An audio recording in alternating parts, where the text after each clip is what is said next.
Welcome to Samba Samba. Enjoy the video. You start by verifying the AP model and default login. This speeds configuration. Once done, connect an Ethernet cable from your router LAN to the AP or PoE injector, and then plug in power.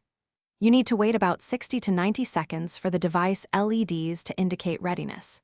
Make sure your laptop is on the same network or use the AP's default SSID. These steps establish physical connectivity and let you reach the AP's web interface or management utility.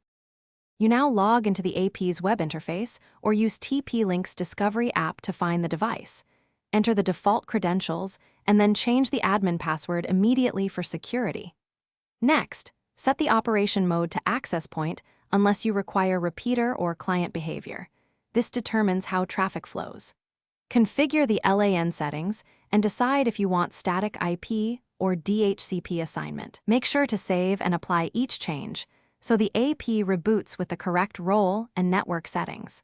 You complete setup by creating an SSID and password, selecting 2, 4 or 5 GHz bands, and enabling WPA2 or WPA3 encryption.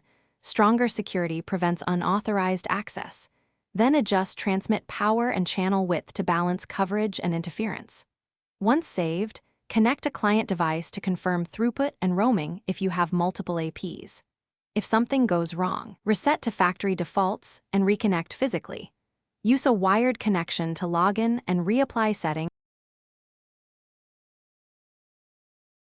Thanks for watching. Consider subscribing if we helped you.